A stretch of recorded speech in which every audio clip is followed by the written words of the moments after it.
Salut les animaux légendaires, j'espère que vous allez bien. Aujourd'hui, une vidéo qui me tient à cœur parce qu'on va parler de préparation physique. La préparation physique chez moi, c'est assez récurrent, c'est quelque chose que je fais toutes les années, voire à peu près même tout le temps. Je suis quelqu'un qui est très axé nutrition, naturel, sport, etc. Et aujourd'hui, je vais vous donner les 5 méthodes de préparation physique qui ont eu un aspect positif sur mon corps et aussi sur mon ride. Restez jusqu'au bout parce qu'à la fin de la vidéo, je vous donnerai mon programme personnel et ma manière à moi de me préparer physiquement pour cette saison. Et à partir d'aujourd'hui, pour vous les animaux légendaires, je vais poster tout ce que je fais sur Instagram, dans mes stories, comme ça vous pourrez suivre aussi toute mon évolution. Bon, je vois certains déjà qui se disent mais préparation physique, mais pourquoi de la préparation physique ? En fait, déjà ce qu'il faut savoir, c'est que le wakeboard c'est un sport qui demande énormément de force. La préparation physique, elle va être là en amont pour pouvoir préparer le corps à l'effort. Ensuite, les aspects positifs que ça va avoir sur votre corps, c'est que ça va vous donner confiance sur l'eau. S'il y a un trick sur lequel vous étiez peut-être un petit peu limite l'année précédente, cette année, si vous êtes préparé physiquement, croyez-moi, ça passera comme dans du beurre. Ça va vous prémunir de toutes les blessures. Pourquoi est-ce que moi je me suis blessé cette année ? J'avais fait une préparation physique, puis ensuite, j'ai abandonné la préparation physique. Et ensuite, ce qui s'est passé, c'est que j'ai essayé d'augmenter l'intensité de mon ride et je me suis blessé. Mon genou, c'est à cause de ça. Et enfin, ça augmente l'espérance de vie. Alors si vous voulez rider le plus longtemps possible, entretenez-vous, c'est super important. La première méthode, c'est le fitness. C'est vrai qu'on voit de plus en plus de personnes pratiquer le fitness aujourd'hui. C'est vrai qu'il y a des salles qui s'implantent un peu de partout et rien qu'avec une carte, on peut y aller, on fait ses exercices. Malgré tout, sachez que le fitness, c'est quelque chose qui doit être fait correctement. La plupart du temps, on nous demande d'avoir un programme, donc il faut être suivi. Si vous ne faites pas du fitness suivi, auquel cas, il vaudrait mieux que vous vous y connaissiez avant et que vous ayez déjà une certaine pratique dans le fitness.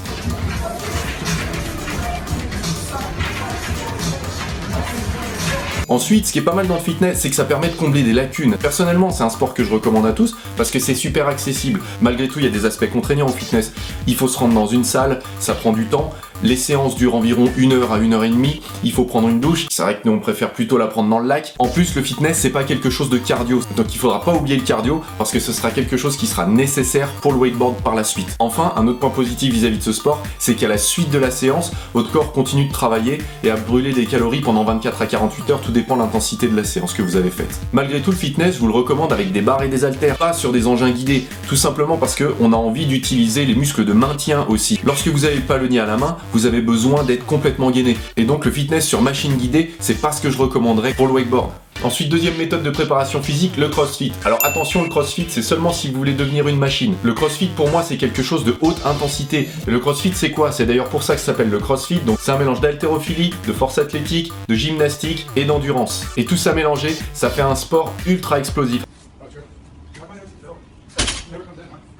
Alors c'est sûr, si vous êtes bon en crossfit, croyez-moi, ça va beaucoup vous aider sur le wakeboard. Par contre, attention, il faut pas que le crossfit devienne le sport principal avant le wakeboard. Il faut que le crossfit vienne en complément du wakeboard. Donc moi, ce que je vous conseille, si vous êtes adepte du crossfit et du wakeboard, et que vous arrivez à concilier les deux, tant mieux pour vous. Par contre, si vous n'arrivez pas à concilier les deux, auquel cas, ce qu'il vaut mieux faire, c'est faire du crossfit pendant l'hiver, et ensuite de ralentir pour trouver une autre méthode, et ce sera beaucoup plus agréable. Aussi, vis-à-vis du crossfit, on a la même contrainte de temps liée à la salle et à la douche, etc. Troisième méthode de préparation physique, les applications telles que Results de Runtastic ou Freeletics, ou toutes ces apps similaires. Donc sachez, moi j'ai fait ça en 2017, j'étais super adepte de ce genre d'application parce que vous avez ça sur votre smartphone, c'est super pratique et vous le trimballez un peu partout, donc vous n'êtes pas obligé de faire du sport forcément dans une salle. J'ai suivi le programme de Results, donc de 12 semaines avant la saison 2017 et franchement j'ai trouvé ça bien. L'application, elle évalue votre capacité physique,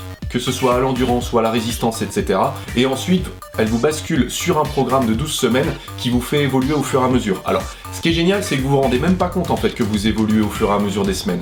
Par contre, eux, ce qu'ils font, c'est qu'ils mixent les exercices tout au long de la semaine. C'est toujours un petit peu le challenge de voir en fait ce qui va se passer le lendemain ou le surlendemain, tout dépend le nombre de séances que vous allez faire dans la semaine, que vous pouvez choisir d'ailleurs sur l'application. Et à la fin des 12 semaines, vous êtes une machine. Le seul truc et le seul point négatif que je verrais, vous avez beaucoup d'énergie. Par contre, par la suite, ce qui manque réellement, c'est d'aller chercher les muscles profonds, vraiment la puissance que vous pourrez retrouver autant dans le crossfit que dans la musculation et qui, pour moi, au niveau des mouvements au poids de corps, ne se font pas. Malgré tout, si par contrainte de temps, vous avez besoin de vous entraîner, sachez que c'est une super alternative et ensuite, durant la saison, vous pourrez très bien faire 1 à 2 entraînements complémentaires en plus du wakeboard pour pouvoir vous permettre de rester en forme. Maintenant, une méthode qu'on n'entend pas forcément parler de partout, le TRX. Je ne sais pas si vous connaissez le TRX, mais en fait, ce sont des sangles avec des poignées. Alors, le TRX, c'est une marque, ce qu'il faut savoir d'ailleurs, comme le CrossFit. Pour moi, le TRX, il est à mi-chemin entre la musculation et les exercices au poids de corps. Tout simplement pourquoi ?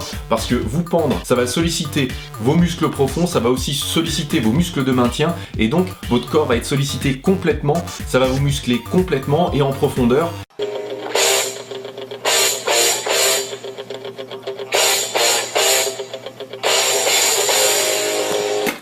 Lorsque vous aurez le palonnier en main, votre corps a besoin d'être complètement gainé. C'est quelque chose qui est très important pour le wakeboard, c'est la résistance à la contrainte due à la traction du câble et il est super important de pouvoir être vraiment gainé complètement et d'être malgré tout souple et explosif sur son wakeboard. Le point négatif du TRX, c'est qu'en fait il va falloir aussi par la suite mixer avec quelque chose d'autre parce que sinon ça va devenir un petit peu rébarbatif. C'est cool le TRX, mais malgré tout vous êtes quand même pendu à des sangles et vous êtes limité à un certain nombre d'exercices. Bien évidemment vous pouvez avoir énormément d'imagination avec cet ustensile, mais vous êtes quand même limité. Dernière méthode de préparation physique pour la ride, c'est tous les sports qui vont être complets, c'est-à-dire tout ce qui pourrait être judo, jujitsu, gymnastique, natation, etc., etc. Tous ces sports, si vous les pratiquez déjà, vous n'avez pas forcément besoin de vous mettre à un sport pour faire du renforcement. Malgré tout, sachez qu'il faut le pratiquer de manière assidue, c'est-à-dire qu'il faut au moins le faire au moins 2 fois par semaine. Sinon, ça sert pas forcément à grand-chose, ce sera plutôt du loisir. Une préparation physique se fait forcément avec un rythme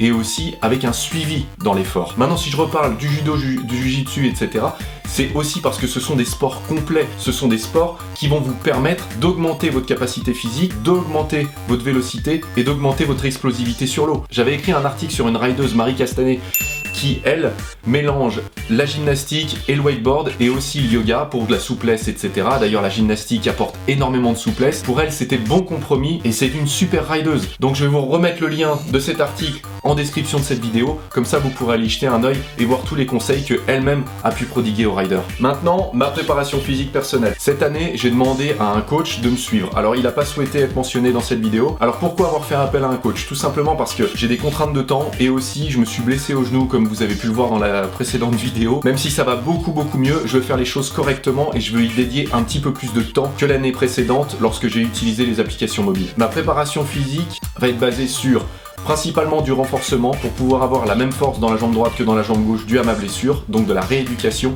et par la suite on va passer à du TRX parce que le TRX va solliciter donc tous les muscles profonds et tout ça sur 8 semaines pour pouvoir me préparer pour le début de la saison. Bon, j'espère que tous ces conseils ça vous aura boosté pour pouvoir vous motiver pour la saison 2018.